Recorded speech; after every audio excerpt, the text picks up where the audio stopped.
ভালোবাসা কখনো কখনো সাহিত্যে, কখনো গল্পে, কবিতায়, গানে। কিন্তু খাবারের স্বাদে এমন ভালোবাসার উদাহরণ মনে হয় খুব কমই আছে। মুঘল আমলের এক করুণ প্রেম কাহিনীর নাম বাকরখানি।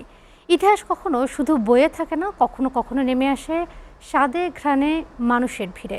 সেই বাকরখানি এখন ঢাকা পেরিয়ে তৈরি হচ্ছে বগুড়ায়। নতুন এই খাবারের স্বাদ নিতে প্রতিদিন ভিড় করছে বহু মানুষ। বগুড়া থেকে আরিফ রেহমানের পাঠানো তথ্য চিত্রে ডেস্ক প্রতিবেদন। মুঘল আমলে আগা বাকের আর খনি বেগমের ভালোবাসা ছিল, কিন্তু পরিণতি ছিল না। প্রিয় মানুষকে হারিয়ে শোকে ভেঙে পড়েছিলেন আগা বাকের। ভালোবাসার স্মৃতি ধরে রাখতে তিনি তৈরি করান এক বিশেষ রুটি, নাম দেন বাকের খনি। সময়ের সঙ্গে নাম বদলেছে, কিন্তু ভালোবাসার গল্প বদলায়নি। সেই প্রেম কাহিনী আজও বেঁচে আছে এক টুকরো রুটিতে। ঢাকা পেরিয়ে প্রেমের স্বাদ এখন এসে পৌঁছেছে উত্তরের শহর বগুড়ায়। ঢাকায় যে স্বাদটা আমি পেয়েছি, এখানেও সেম টেস্ট পেয়েছি, এই জন্য আমি আবার এসেছি।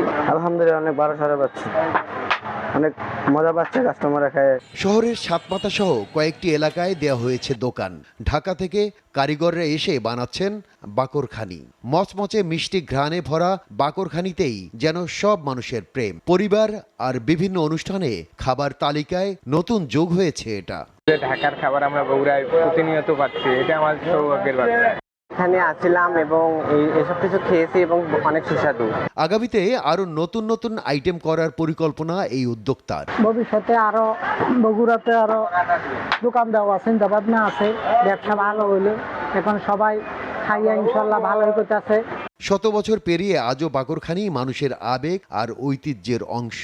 স্বাদের সঙ্গে বয়ে চলছে ইতিহাস আর ভালোবাসার গল্প। SA TV news desk.